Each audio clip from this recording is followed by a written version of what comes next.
this is Governor Bobber. Like, good day, doctors. George Allen here. Good day, doctors.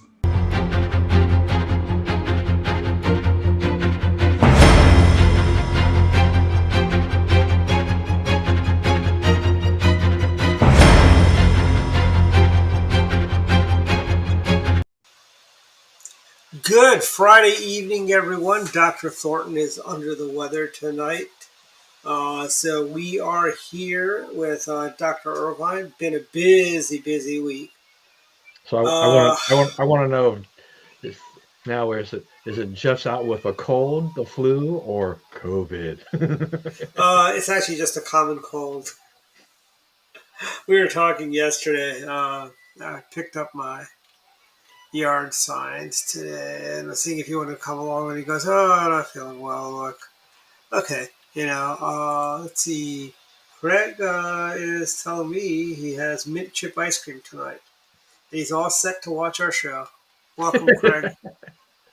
You know, and it's been a long, busy week. I mean, we had today my day during the day job.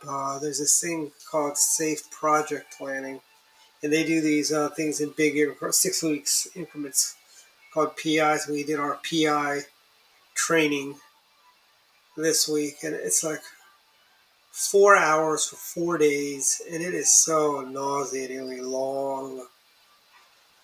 I remember the old days managing large enterprise projects using an Excel spreadsheet. I mean, it is good that but yeah, it's just so tiring. Like yesterday, I was like having a hard time staying awake. You know, and I you, had a bunch of. you sound a little bit like Spencer, who's today was his last day working in for the Arizona government, and you know he slogged through that job for a while, but he got a better offer from some small uh, nonprofit that's in the kind of the state policy network sphere Oh, nice. In Harrisburg. He'll stay in Arizona, but at least he'll get to do something that'll be more to his liking. But Yeah, he was saying yesterday, even though he was winding up, he still had like mandatory meetings to attend, and he's kind of like, why? I know. It's has he? What do you call? Has he looked at the Goldwater Institute that's out He, there in I mean, Arizona? he looked a lot of different places, and Hmm. the position that he has, I actually don't have all the, I don't even can't remember the name of this outfit, but it's like it's it's one of these policy think tanky type of things in Harrisburg, and Hmm. uh, they basically created the position for him as a kind of a senior analyst writer or whatever. Oh, that's great. He doesn't have to move anywhere if he doesn't want to, Hmm. um, and the benefits and the salary are comparable, if not not much better than what he was making in Arizona. So when you're in a job that you really don't enjoy and somebody offers you some more money with Oh, in an yeah. area that you like better, take it. Well, I mean, and the reverse is true too. Like when I was working for that organization called Second Genesis. This is probably I think it may have been about 3 or 4 months after I started working for you, and this woman tells me, "Hey, we're," and she lived down the street from me. She goes, "Hey, you want to come work for us at Second Genesis?" And I'm like, I go, I'm kind of happy where I am, but what are you talking numbers? And they go, "Oh, we could pay about but I think she came to me at like 43,000. I'm like, that's a significant jump up, but I'm just, it was just more, it was like, and I'm glad I didn't take it. That would have been a hellish job because evidently they had some. I mean, we gave them old decommissioned AIM computers. I mean, that's how bad that place was. You never know in life. I mean, we had a guy that we'd had doing some of the things that you were doing for us beforehand, and you know Yeah, he uh, he came with us when we moved to that to Connecticut Avenue. yeah, Um, but it was Elaine Bennett's girls women's organization that set up shop next door, Yep. and they lured him away. Probably for I'm sure for significantly more money. But I remember Yep. going over there, and the place was deathly quiet. He was basically, it's like, yeah, you really couldn't speak. AIM was kind of lively and could have been Yeah, it boisterous. was. And we had some Um, great characters yeah, there. and I walked in next door to have a chat with We're him talking one about day. you, And I'm Bob like, Anderson. yeah, it's, I don't know. I mean, there sometimes it's that camaraderie too. When you're in an office. I mean, today I don't know. I mean, today what half of workers are back in the office, and the other half are still working from home. But Hmm. there there's so many kind of X factors involved there. It's not necessarily all about the money. For everybody. And what I don't really understand is how is it that we can be, people are still teleworking. On, why is there so much traffic on the Beltway and the roads? It is insane. I mean, most of the government people, they're all teleworking. It's like, what are you people doing on the roads? I know they're not working in the food industry because I go to restaurants and they're like, they have like 2 or 3 servers on hand at a time. It's like, where are you people going? It's and especially with the price of gas as it is, it's like around it's about $4 plus in Montgomery County. Most places, it's like where are you going? There's so much traffic, and I tell you, and there is a very special place in hell for left people driving slow in the left lane. That is the most aggravating thing on the road when they just sit cruising at 55 in the left lane. It's like come on, get Yeah, out of the left lane. my wife and I both have limited patience on that, and we won't, we're not going to be driving 80 miles down on that left lane, but Yeah. if somebody starts to approach us and we're going 70, we'll move Hmm. over and let Yeah. them pass. But there are people who are, it's amazing whether or not it's the left lane of the Beltway or the Left lane or of 95. 270 or Yeah. something like that. People are kind of blissfully unaware that they're slowing down traffic. They don't really pay Hmm. attention to what's around them. They don't. I mean, and that's the sad part is they don't. And then the worst ones are, and I remember when I was working for you, I was talking to Debbie about this. They go slow to the left, and when you try to pass them, they start speeding up so they don't let you pass them. So then you go behind them thinking, oh, look, they're going faster. Then they slow back, go right back down to 55. And it's like, and that's like one of the most irritating, aggravating things I think I've seen. And it happens a lot, frankly. Yeah, but you're And right. You're right about the traffic around here. You just kind of wonder, it's like, okay, I realize that we're we're really kind of in a post-pandemic world right now, getting back to yeah. normal. Hmm. But there are a lot of people, offices who are not going back to the office. I'm like, so who are all these people out there on the road? I mean, I agree. It's like, it's like, and then uh, it's like, I saw Moco Show did the worst parking lots. oh yeah, You did know, you that lit? Something I've been to most of those places, and I completely agree. yeah. I mean, that Woodmore parking lot, the problem with Woodmore, the parking lot there is because all those kids from Blair park in that lot. You know, that is the biggest problem there, frankly. Because, the county has put a bunch of portable classrooms on the student parking lot, and not to So be that guy. the students are parking across the street at Woodmore and crossing over.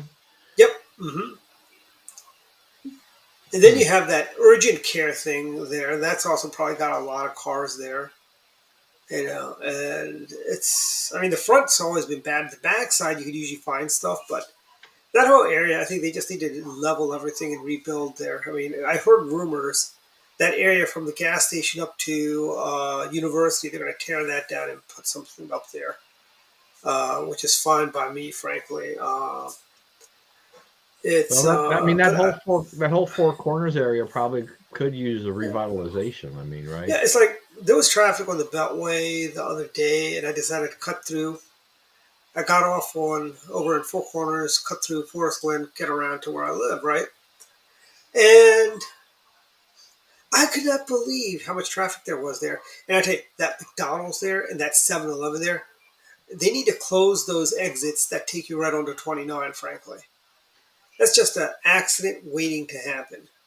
Actually, I want them to take. I want them to put an underpass and an overpass there, one or the other. Get rid of because the church is gone. It's now like some daycare center. Get rid of that. Get rid of the 7-Eleven and the vitamin shop and the McDonald's and the Papa John's. Build an overpass or underpass and get rid of those traffic lights on 29 once and for all. Let the free flow of traffic happen, frankly. Yeah, I mean, this is there probably are better ways of doing things. I mean, over the years we've seen how the intersection of what Georgia and was it Randolph? I guess got Yeah. redone, right? Yep. And then and by the way, they did that stupidly and too. Rockville Pike too, right? The Rockville Pike Montrose Road. It's Yeah. completely different. And I like what they've done in most of those cases because I go to Rockville, I go down that area to go donate blood every 2 months, and it's hop on 270, hop right off, come up like this is actually not bad. Yep. Don't get stuck in a lot of other stuff. You just have to understand what all the rearrangement is. But now it's been so long, people are just used to it. And yep. Not a bad idea if you can engineer your way into that to try to improve the flow of traffic. Oh yeah. It's just poor planning by the county.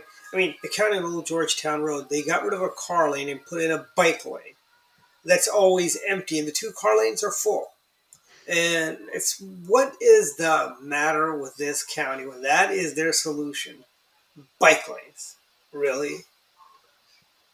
Well, I know cyclists complain a lot about bike lanes in a lot of the area here in the DMV because the bike lanes will be for like they'll pop up for several blocks and then they end, right, kind of abruptly. And so you have a bike lane that might go for a couple of miles and then it's over with, and then they're back into either traffic or something else.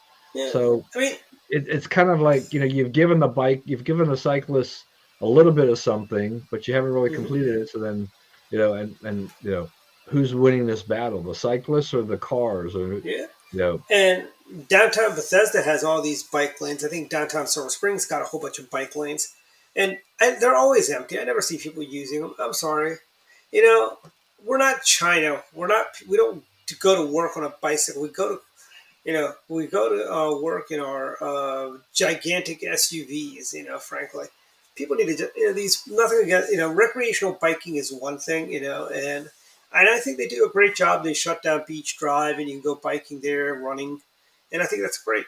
But when you're taking lanes that could be used for cars and putting bike lanes that aren't being used, is that really any type of solution? No, it's not. And, I mean, there'll soon be a plethora of e-bikes in those lanes at some point, right? Because Joe Biden's going to get rid of all the gas-powered cars. Like between the e-bikes and the EVs, that's all we'll have in 20 years, right? And by the way, those e-bikes, I know a lot of people. The number one reason bicyclists bike is they go it's for health reasons, and I see those people with the e-bikes on the running path when I'm running, right, and I'm like, that there's no real exercise there when you got the motor powering, you're just riding, you're just basically cruising around. You're not really getting any exercise, and it's and a lot of our friends are bicyclists, but I mean they're responsible. I mean I see them don't stop at stop signs, they don't stop at red lights, they blow through red lights, and it's really frustrating when they do that. I mean Connecticut Avenue, they've added a bike lane. Luckily, they haven't put those little guards up, like they've done on Old Georgetown. But it's really bad what they're doing. Bike lanes are bad. But I mean, there's a lot of things that happened this week. Including the Empire has a new Well, we'll be getting a new prime minister, or maybe the old prime minister is going to come back for a second coming of Boris Johnson.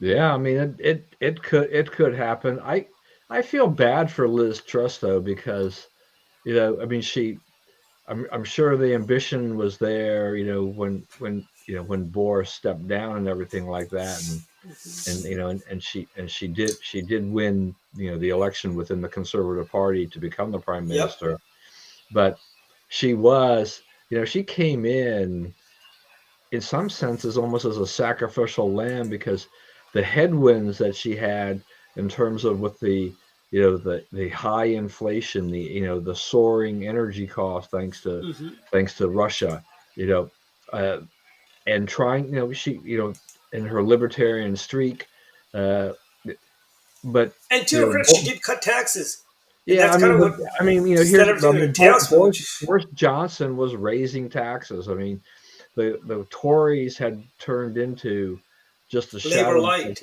They started acting like the Liberal Party, the Labor Yeah. Party, and so she goes out there and they decide, okay, we're going to have this kind of Reaganomics, right? Wasn't Hmm. you know Yeah. lower the taxes, stimulate the economy, Hmm. and all of this. And Bank of England, was having none of it, and just the pressure. She Uh-huh. fires the exchequer, the Treasury Secretary guy, and brings in a new guy, but I think the handwriting was on the wall that she was just doomed, and it's unfortunate. I kind of would It would have been nice if they had the courage of their convictions into battle against that thing. I think she should have stuck it out. I mean, Margaret Thatcher would have fought back, frankly.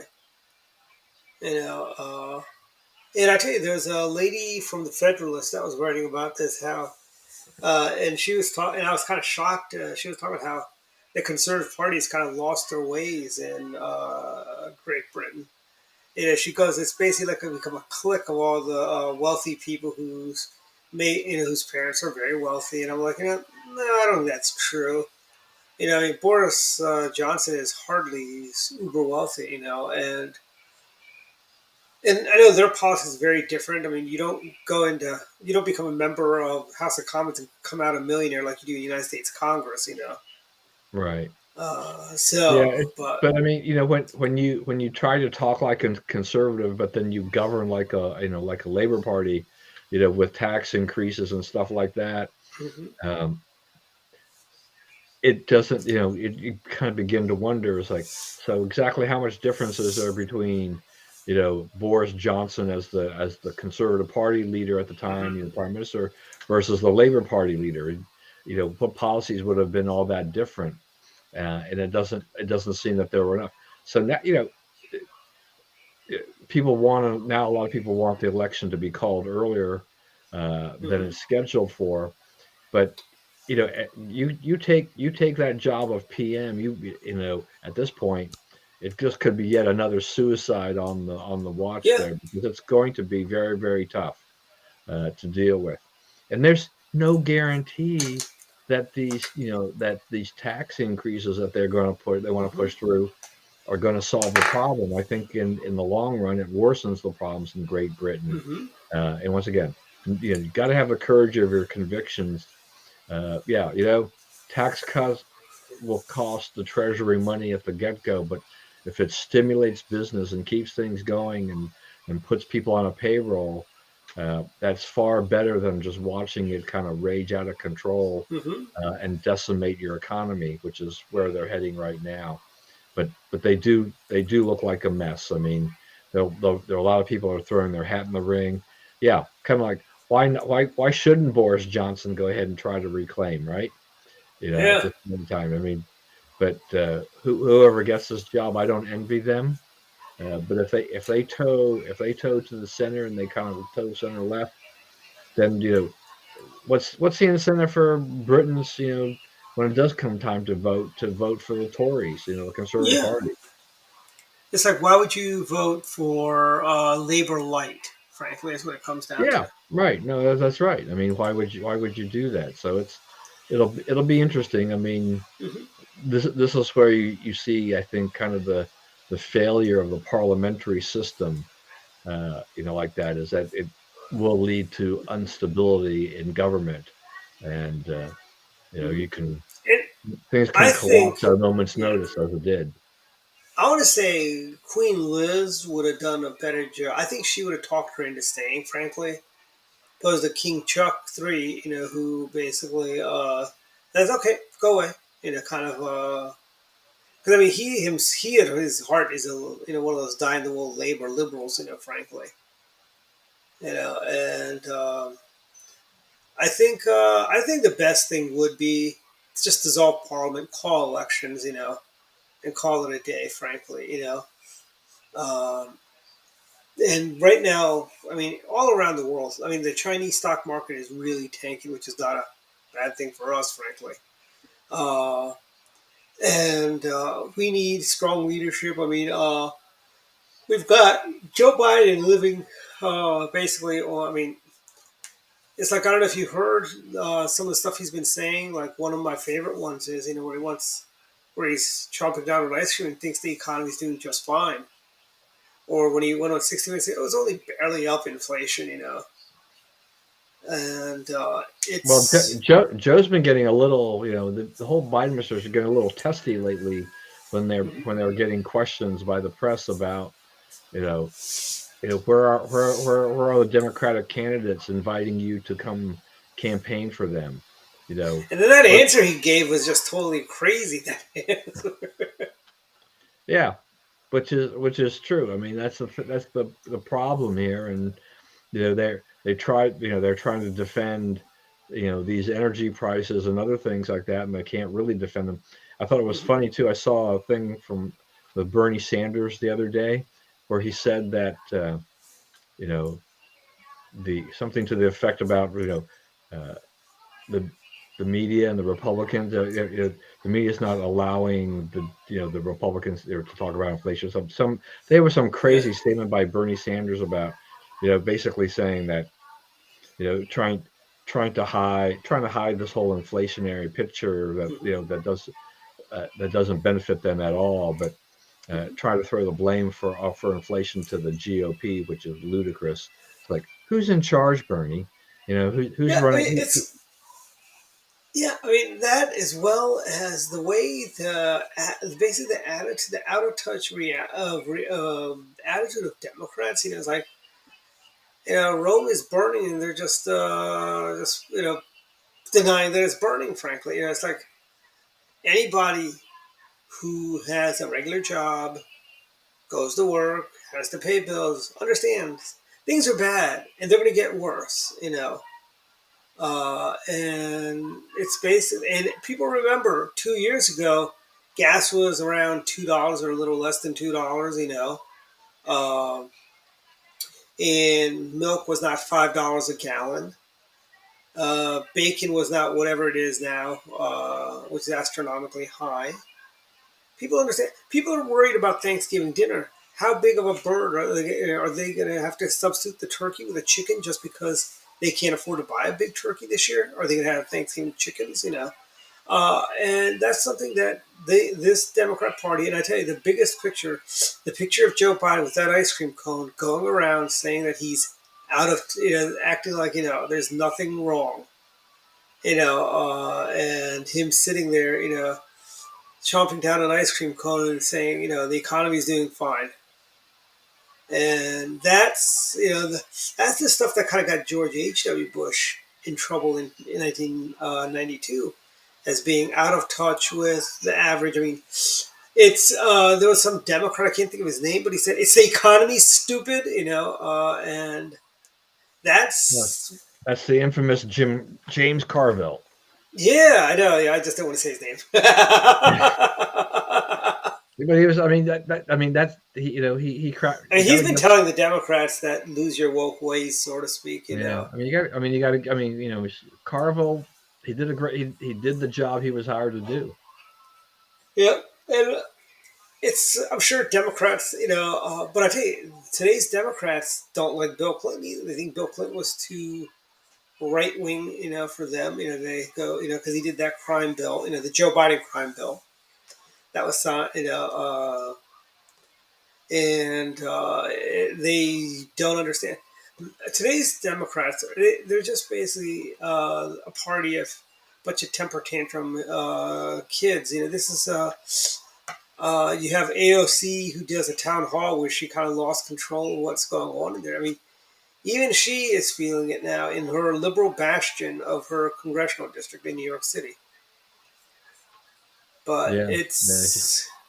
And everything is Putin's fault, evidently. When things are bad, it's Putin. When things are good, it's Joe.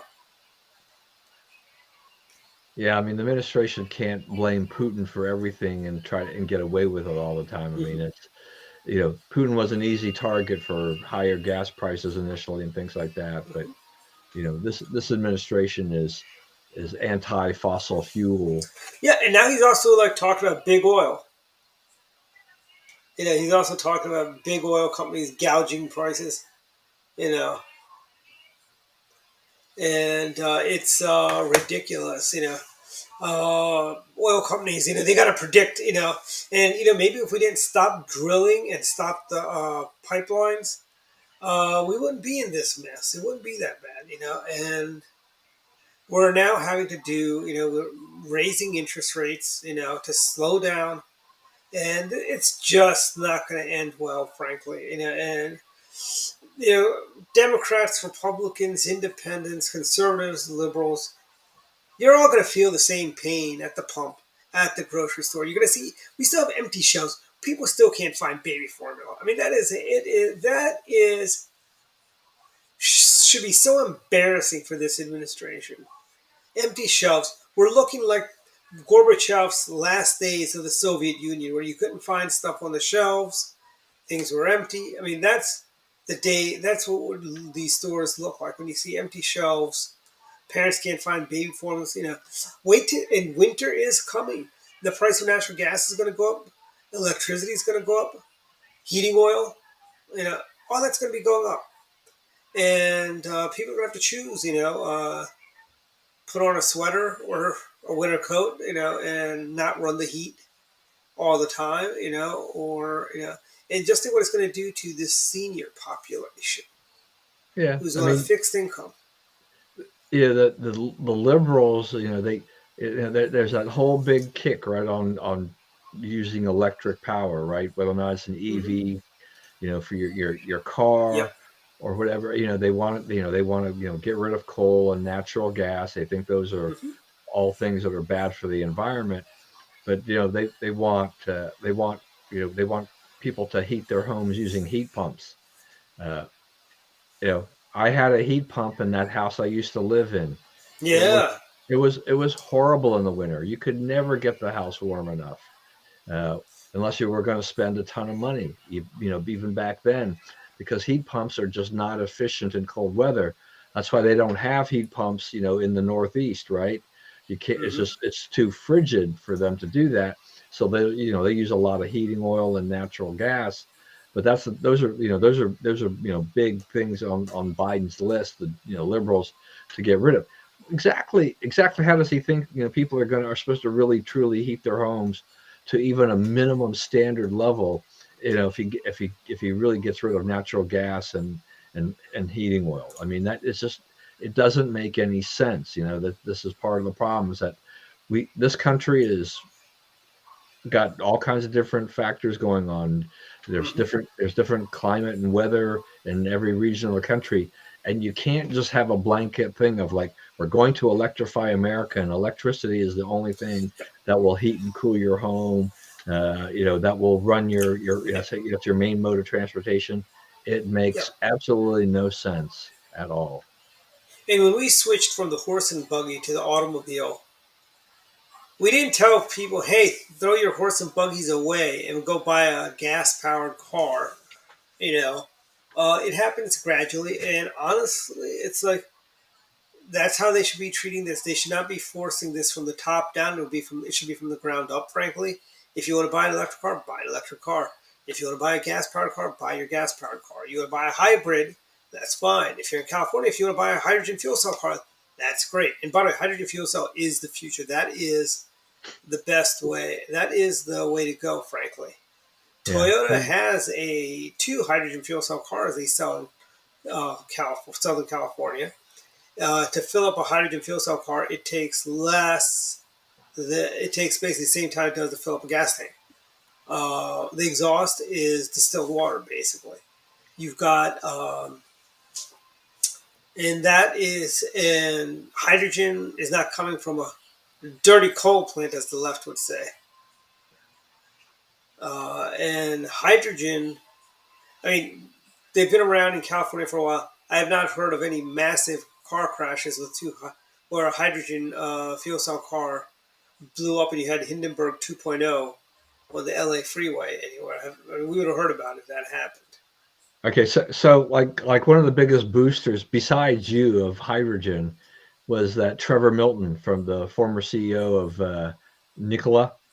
Mm-hmm. You know, and he had Yep. this truck, right? There's supposed to be it was hydrogen was it was one of the sources of power there, and what you know, I think he was just indicted or whatever for fraud or whatever because Mm-hmm. you know they had said that the truck he used in the demonstration to woo investors had basically been pushed up a hill and they just let it roll down and he was telling investors that's you know that's that it was this was a working model or something.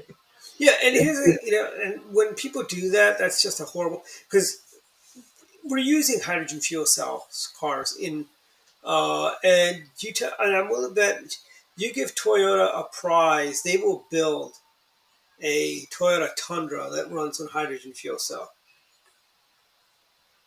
You know, and so it's that's the long and short of it. I mean, and nuclear power. That's the other one. Nuclear power is really the cleanest, safest form of electricity. And I know it takes a while to bring them back online, but I mean, come on, Europeans, what are you waiting for? Start bringing them back online. Stop praying for that warmer winter. And you guys want to thank him and thank Greta Thunberg for this. Yeah, I mean, Susan, that's right, Flintstone cars. That's Yeah, you they know, definitely. yeah. And it's crazy.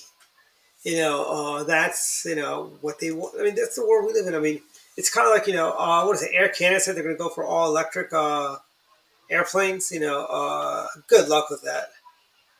Montgomery County, I think, just didn't they just announce that they're adding 61 more electric school buses to their fleet. Mm-hmm.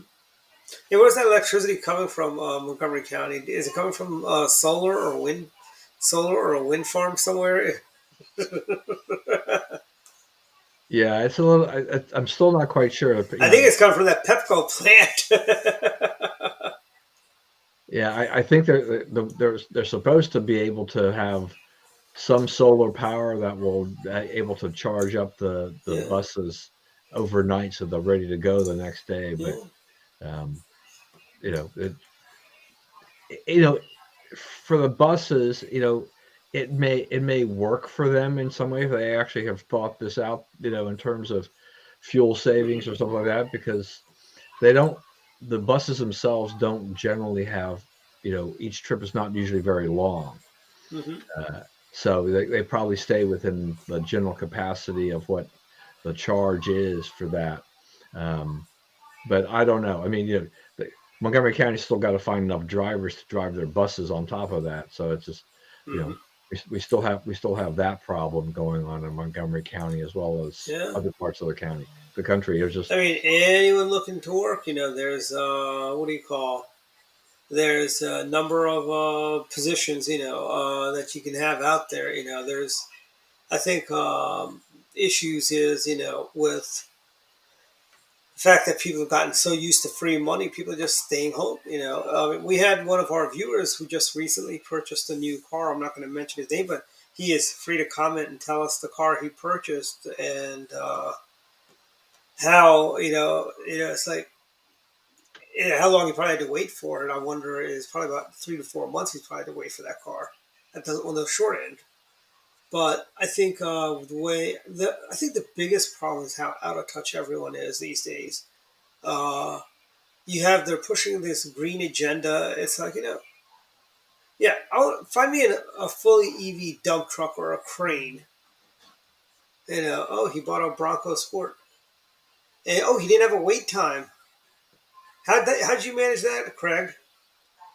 I mean, right now, from what I've been hearing, is anybody wants a car like an SUV, there's just like a wait time for everything. You uh, know, uh, Oh, jeez, we got one of those. The Time to spam. block them. Is that YouTube? Yes. Yep. And oh, they're back again. Yeah, it's hard. It's hard to stop that stuff. Nice, Craig. You know, that's the best way to buy a car, by paying cash. That is the best way. But what color is it? Because that's what everybody always wants to know. You know. Wasn't it? Didn't he have a picture the other day? Was it white? I can't remember. I thought it was silver, but No, I don't know. Maybe. Craig will tell us. He will tell you momentarily. Yes. Yeah, there's a 1.5 year wait. I mean, oh, the Facebook video is out of sync. Okay, that's fine. But, and, you know, like I said, and now, jeez. You know, I blocked him. Why is it still coming through? He's been blocked. That's weird. They have ways around you. Yes. I was going to say too, on the EVs, I was listening to tech podcast, and I hadn't thought about it because, you know, there's not a lot of them out there. But, you know, when homeowners are starting to, you know, little by little are starting to put more EV chargers in their homes and whatnot. Mm-hmm. There was a discussion about the potential for, you know, because those are hooked up usually to the home Wi-Fi, about being potentially hackable, and whether or not, you know, the manufacturers of those chargers, you know, have built-in protections to prevent that. I mean, you know, we're in a very big IoT, you know, Internet of Things world where, Yep. you know, when you put those devices in your home, how many of these things have you opened up a portal, you know, to a hacker Mm-hmm. and stuff like that? I mean, I have a Nest thermostat in the house, but I also have a, you know, an Eero mesh, you know, Wi-Fi deal in here too, which also, and I pay for their service to make sure that they try to keep threats out on top of Hey, that. wasn't those thermostats? There was some problem that people froze, I guess, or they turned the houses down like really cold or something like that. People with there's some problem with it. Yeah, I think that was that in Colorado someplace. I mean, Yeah, there was some it flaw was in last there. spring, I think. Yeah. But oh, actually, I think what happened actually was that, wasn't the complaint that the people who got the thermostats, I think they got them from the utility for free, but Mm-hmm. they didn't understand that what they were also doing was agreeing that the utility could control those, and that therefore, if they had a high power, you know, usage demand, they could turn the thermostat down remotely. And a lot of people apparently missed that option. You know, that thing that was the trade off there. I mean, yeah, and everything like that. I mean, I like some Internet of Things deals, but, you know, like this, like the oven that we got, you know, a couple of years ago. I mean, it's Wi-Fi capable, but I've never connected Mm-hmm. it to home Wi-Fi. Well, you know, look, evidently my dishwasher is also Wi-Fi. Like, You can do dishwashers, you can do refrigerators.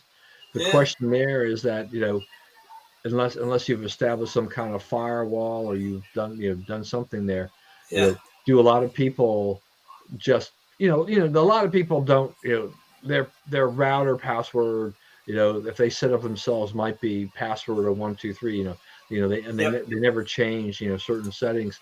So then, you know, they'd be very vulnerable to somebody getting into their dishwasher and then finding their way into the rest of the home and creating havoc. yep. So And a I lot. think that honestly, I don't see what. I know they say, "Oh, the Wi-Fi refrigerator will tell you when you're running low on milk." I mean, am I that stupid? I can't open the refrigerator and say, "Oh, I'm low on milk. I guess I should go buy some," or call Grubhub and have them send me some milk. You know, do I really need to be that connected? I mean, and I mean, and I work in technology. You know, and it's like it's one of those things. Like, nah, I don't want that much connectivity. You know, frankly, you know, I don't want to have, you know, give that much autonomy to my appliances, frankly.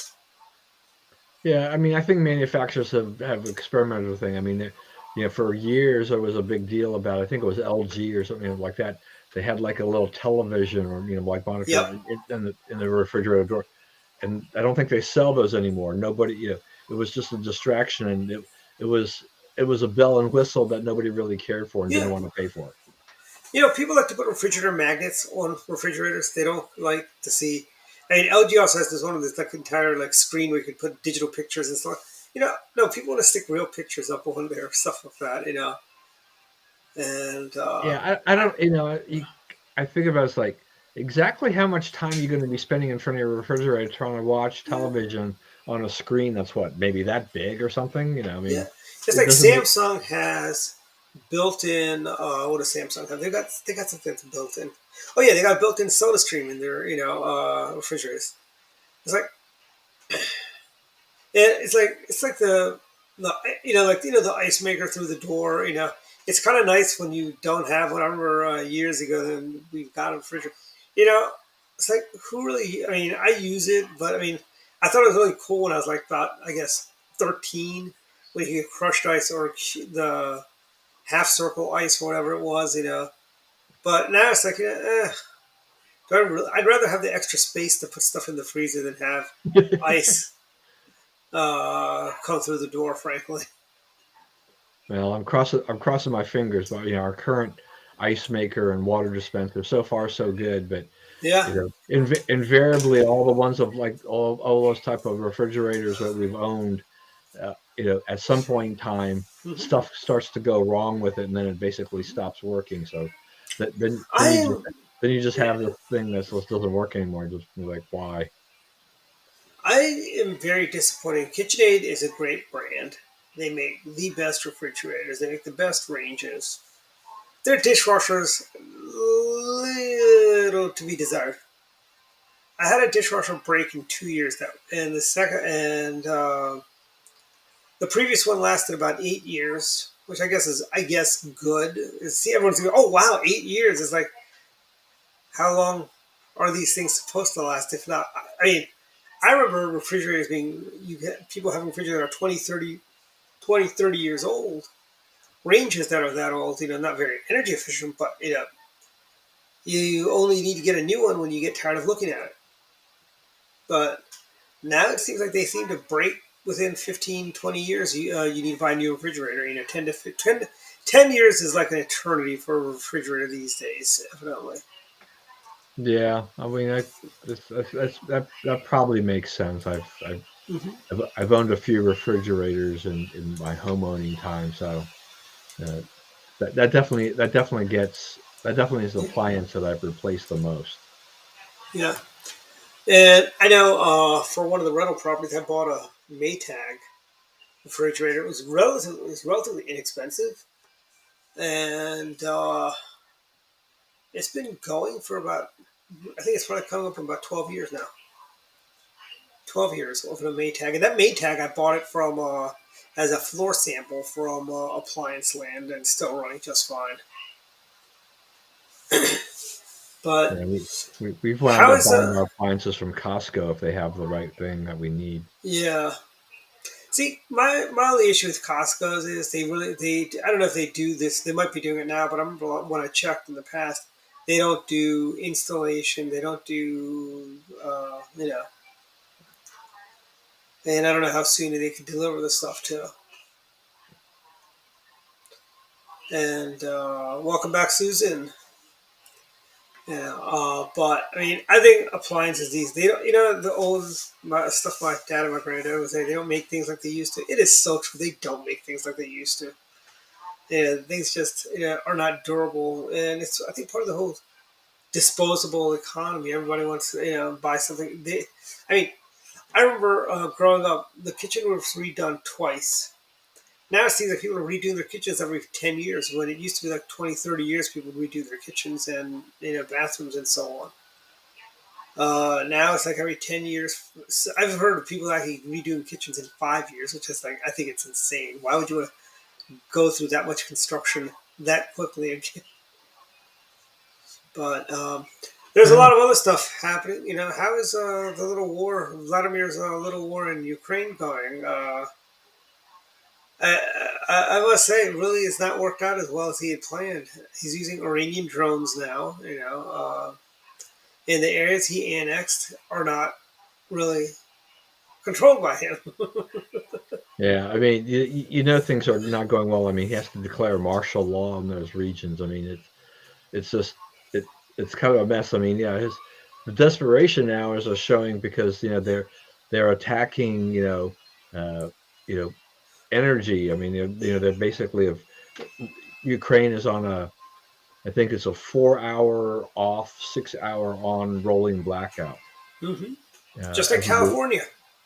yeah, yeah, as a result. So, but Ukraine has been remarkably resilient. I mean, they're going to face a little bit of a problem though because it looks like that Russia is going to try to they're going to try to squeeze them a little bit instead of just coming in via Russia. They're going to try. Hmm. They may try to come in through Belarus now too. Uh, but that you remember that mobilization of 300,000 men and everything, like right? They're looking for those Hmm. soldiers.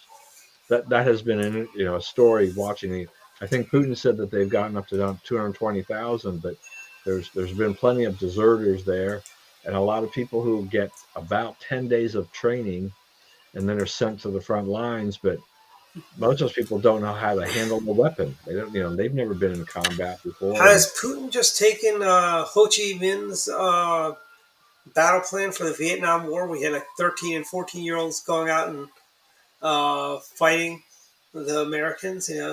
Has he like dusted off Ho Chi Minh's playbook? You know, out of the Soviet archives. yeah, I mean, wasn't I mean, I think there were stories. I mean, they've gone they've taken people out of prisons to go fight and all kinds of Yeah. things. I mean, it's just kind of a crazy thing. Yes. And if you don't die, you will give you clemency. Yeah. If you survive, you'll be free. And Uh, we might actually give you a weapon that's got enough ammo for you to last. and I wonder how many people go and they just defect. How many of these prisoners are going to take up Vlad on this opportunity, get their 5 days of training, get to Ukraine, and then defect and start fighting for the Ukrainians. Yeah, well, I mean, most of these people don't know what they're fighting for. I mean, there are Russians that don't believe Putin and the whole accusation, his pretense of going in there, which was, there was a fascist government Yeah. in Ukraine, and which has been completely debunked. But it's amazing, when you're in these communist countries, kind of type of things, how much people will just believe the government line, right? What in China they're spoon fed, in North Korea, whatever news they're spoon fed. It's all they know, and but people have Hmm. their allegiances. There was an interesting article in the Wall Street Journal the other day about two brothers who are priests. One is in Hmm. Ukraine and one is in Russia, and they're each of them are loyal to where they're living in, and the priest in Russia, he fully believes Putin on the whole fascist government and Ukraine thing. Uh, so the two brothers basically rarely speak to each other because Yeah. they're split by this war. Uh, Yeah. It's like brother against brother, the Civil War. A lot of right, war right. analogies. I mean, they've got. I think it's really, really bad, and the biggest loser is going to be the Russian people in this whole thing. How high does the body count have to get? I mean, come on, Vlad. How many people have you killed today? How many mothers are crying themselves asleep because of your little war in Ukraine? You know, uh, and I think it's just if they can't wrap this up by the winter season, I think it's going to be in for the long haul, frankly. And I think Putin doesn't survive at the end of the day. Yeah, I mean, as the weather turns colder, I mean, it's going to be a tough slog for either side. But I think the Ukrainians are much more motivated. Plus, they've been Yep. trained by the U.S., to how to do Hmm. things, and they're getting pretty decent support from the West with money and material that. it makes it tough for Putin. Whereas Putin now is, I mean, they're basically bringing in ordinary citizens to fight who are, they're not professional soldiers. They haven't been Hmm. trained. I mean, what is the motivation for a 50-year-old guy that gets 10 days of training to go out and freeze his butt off against Ukraine in a place that he didn't want to fight Yeah. to begin with, and he's ill equipped to do so. If you want to survive, the best thing to do is just to, raise up your hands, lay down your weapons, and say, take me, because Hmm. whatever you're going to do to me, whatever living conditions you give me while I'm a POW, will surely be better than freezing out here and Yes. then risking And getting shot and killed. yeah, and I think one of the biggest things is, and then you have the pro-Russians in the United States here. They're like people that are praising, Putin, and like they're buying into the propaganda of Ukraine being a Nazi country and so on. And there's just something wrong with those people, I think. I know we had a candidate in Maryland for state house who was wearing an Adidas tracksuit to show her solidarity with Vladimir Putin. And it's just despicable. I don't see how. See, I think Vlad's kind of stuck in a. This is his quagmire. He can't pull out without losing face. He can't really, he tried. Let me annex this area, and I'll declare victory, and we'll call it a day. That did not work well for him. The annexation stuff. And evidently they were expelled from those annexed areas. So it's the. I mean, this is just I mean, if Vladimir were smart, he would sue for peace, frankly, and get some sort of a peace deal. Perhaps give back Crimea to the Ukrainians. And kind of just end the carnage, frankly. Well, that would really be something. I mean, if it comes to where he winds up having to give up Crimea after all these years after having annexed it, yeah, Yeah. that's definitely the end of Putin. I mean, that you know they come out of that far worse off than when they entered in. Yeah, and let me tell you, their economy is not going to be. Let me tell you, it's just you've got this global recession starting. I mean, we were talking about that. Liz Truss is resigning in Great Britain, and we're going to see it. I mean, it's happening. The French are seeing, and you've got these problems. You've got all these other problems along with it, where you have people like that are talking about everything from the fact that you got this war, high price of gas, you've got high price of food, you've got countries like the Netherlands, Ireland, Sri Lanka banning fertilizers, which is causing a food shortage. I mean, not to sound all coast to coast AM conspiratorialist like that guy. There's a guy named Quayle that used to come on there and talk about the food shortage coming and how it's the globalists' way of ending, basically getting rid of worthless eaters and stuff like that. But it is. I mean, there is going to be. We might even see famine in Europe, and that's something we haven't seen since. I guess I want to say World War One or after World War One. There was maybe been famine, or in the 1800s in Europe. I mean, we're going to see. They keep going down this green road. It's going to be pretty bleak. I don't know if you ever watched it, my first Soylent Green. Evidently, they seem to be running a lot on Me TV. Not Me TV. One of those free cable the digital channels. They seem to be running it every so often. I'm like, wow. We're kind of living in the times of Soylent Green. Uh, Yeah, well, I mean, this and is what happens. I mean, Europe, they were foolish enough to tie themselves and a lot of their energy needs to Russia, and now they're mhm, paying the prices. I mean, there's no doubt that the war in Ukraine has inflicted a lot of pain around the globe overall. But I don't know if Putin also thought that that type of pain would also get the countries to come around and not Oh support yes, it's anything the and try movies to end the channel. thing.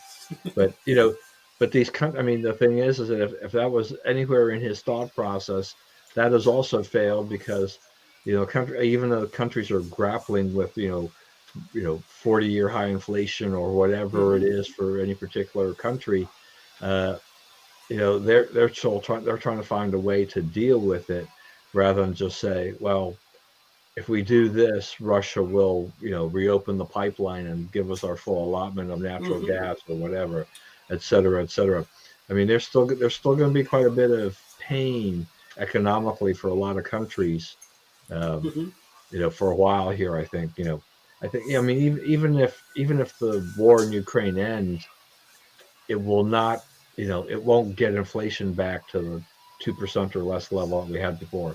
It's because it's not the sole cause of that problem. There are Yeah, many other it's factors. going to be. I want to say it's going to be America that of pulls the world out of this doldrums. I mean, if we were to start drilling for oil, if we were to start, taking positive steps, becoming energy independent, opposed to just using the SPR oil, which is I think probably half empty by now or half full, however you want to look at it, for political games, like he just released some more oil out of the Strategic Petroleum Reserve. Why? Oh, there's an election in less than 20 days now. It's I mean, people can see through his politics. He says it's not politics, but it is politics. I mean, a 3-year old can see through that, and these people are. And it's gonna take new leadership in America. I think a President DeSantis. And here's the one thing: I'm confident we can get out of this faster than we got into this with the right leadership and the right policies. Frankly, I mean, look how fast President Reagan turned around the economy. Uh, I think it was 18 months, about 2 years, 18 to 24 months, and the economy was going like gangbusters after that.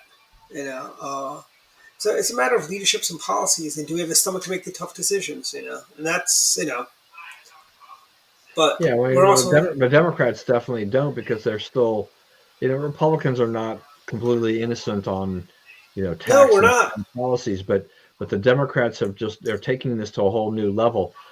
Here we are with the 40-year high inflation, and they still talk, they still look at, increasing taxes Uh and huh. spending money, which is exactly the wrong thing to be doing at this point in time.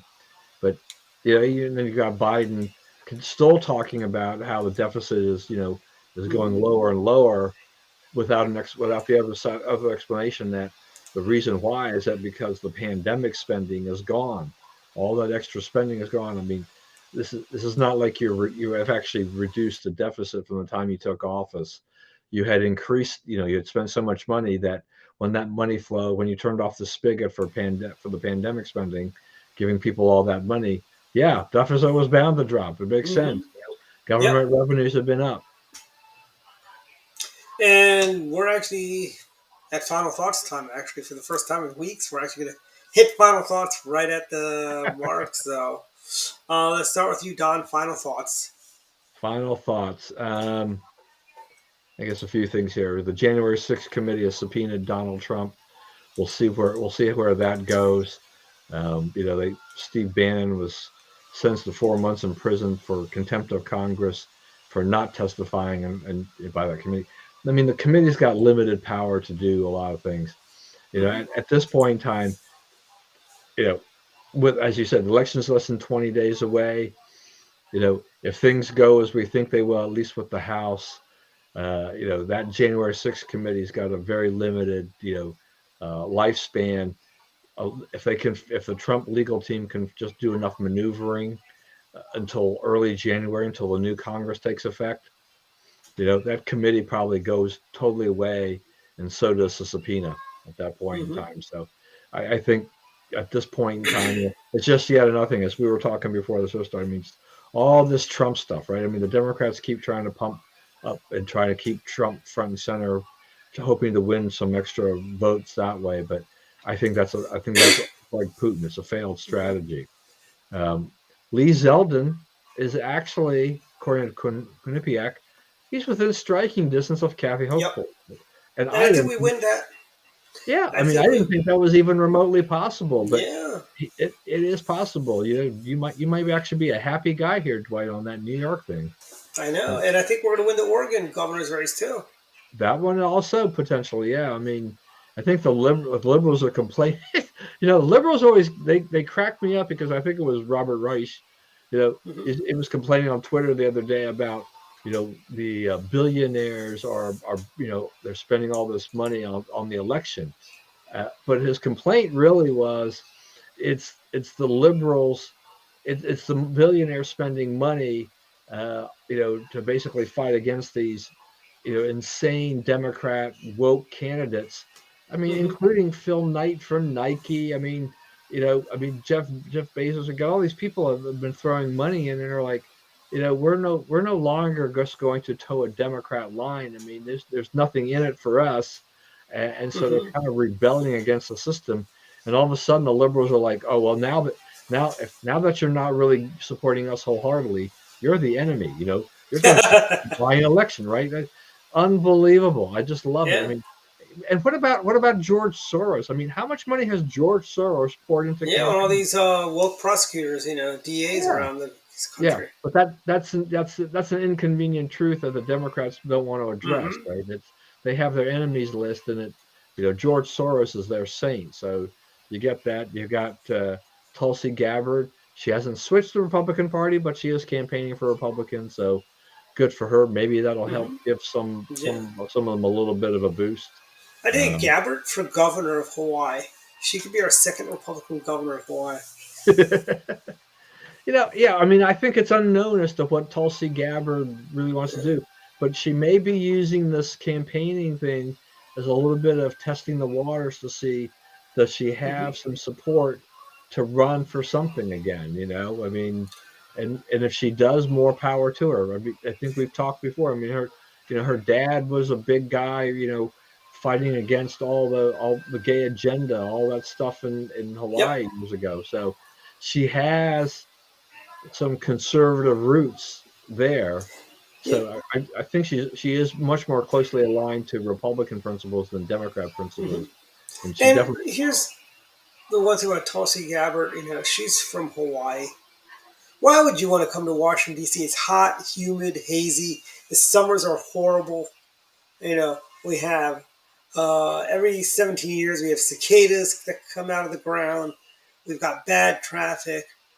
Why would you not want to stay in Honolulu and be the governor of the most popular state in America that everybody wants to go to? Where you can sip your Mai Tais at Waikiki Beach and enjoy watching Hawaii Five-0 reruns, the Jack Lord era, not the new woke Hawaii Five-0 that CBS had a few years ago. I don't know if it's even still on, but yeah. When you say all that stuff too, I mean, and we've talked, you talk a lot about inflation, in terms of affecting some of the Hawaii's expensive. The breadbasket issues. Now you're making me wonder. I always, Hawaii was always expensive before, but if inflation is at a 40-year high, what the heck? What the heck are the basic goods like in Hawaii? They've got to be astronomical. I mean, gas has got to be at least $7 a gallon in Hawaii. Yeah, I mean, it's got. California. They're never going to get away from high gas prices because they have so many regulations on gasoline production that you can't get to $3 or $4. At this point, it forces the gas to be in that $5-6 range in California because of regulation. So, lots of issues out there. It'd be interesting to see what Tulsi Gabbard wants to do in her political future. Yeah. So, and then my last comment really will be: I see Governor Hogan there's a party.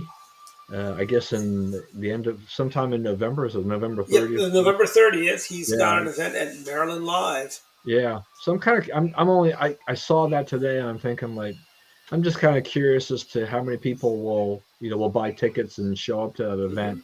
We have so many of our raw Hogan people from 2014 and 2018 that are out there, yelling at him, calling him a rhino and everything like that. So I wonder how much Republican support has Yeah. eroded on his part. But I'll always stand behind him for it was 8 years, no he, tax yeah increases, no rain he tax, did no about as fee good a job as increases, he or could do given the circumstances when you have in essence a super majority in the state legislature, right? I mean, He he got wasn't. rid of the fees on the Easy Pass machines. Yeah, We don't have tolls have not gone up. And if we elect Wes Moron, we'll have tolls will probably double or more. They'll bring back the Easy Pass fees. All those O'Malley era tax increases will be back, and then some. yeah, and there's nobody to stop them from doing that, right? Because the Democrats will all be in alignment. So it's That's why I say vote unfortunate. for all the Republicans. Yeah, it's unfortunate we don't have a stronger candidate on the GOP side, but it is what it is.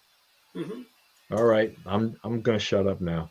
Yeah, I've got two final thoughts. One, this is the Republicans will take 25 seats or more in the House. We take the Senate by 2 seats. And the World Series is the Phillies and the Astros. It can I that mean, yeah. I think the Astros are a lock. The Phillies, it'll be interesting to see. it's tied up 1-1. I mean, they're tied up 1-1 right now. Let's see what the score is right now. They don't play till later, so. They But don't like. I think the game. it's a late game because it's San Diego. I thought the game was supposed to start. So, yeah, I don't know Oh, what it's the. 8:03. Oh, it's about to start. I'm sorry. Yeah, But Houston, I think Bryce Harper and go Bears. But yeah, I mean Bryce Harper made the right move by going to Philadelphia. I mean, there it was. I mean, the Nationals won the World Series in 2019, the year after he left, right? Hmm. And so Bryce Harper's been a terrific player for Philadelphia, and he may get his chance to play in the World Series here because he's been hitting. He's hot right now, and the Phillies seem to be Hmm. playing at their peak. So it will be very interesting to see. And they're at home. They're at home for the next 3 games. In Oh theory, yeah, if they win all those 3 games, they are going to the World Series. So that'll be pretty and hard to I see. think so. Democrats' best case scenario for you, Republicans will take 25 seats, but it's going to be worse than that. So we're going to take more than 25 seats. And I cannot wait to see the sobbing eyes of Michael Steele and Rachel Maddow and the women of the View Wednesday morning when we have both houses. And, and I tell you, my long shot pick, Herschel Walker pulls it through in Florida. I'm in Florida, Georgia. Yeah, So I mean, the races are tight enough that that it's possible that Republicans will gain the majority, but could go either way. I mean, it could stay mhm. at 50-50.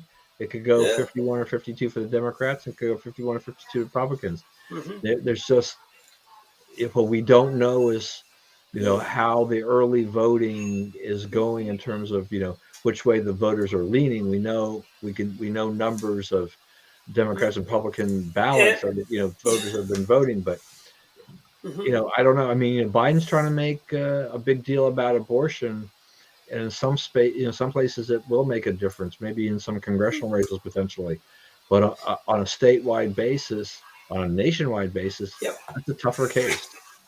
I mean, the economy and crime and things like that, immigration. I think those are issues that are much more important to the voters than Oh yeah. abortion.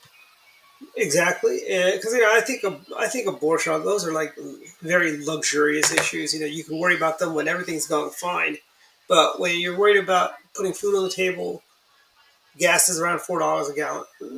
You want to be thinking about something more than that. But anyways, that's a wrap. We'll see everyone next week. Happy Diwali to those who celebrate, and don't forget. Smash the like button and leave a comment on our YouTube channel. Thank you very much. Good night, everyone. Good night, everyone. See you next week.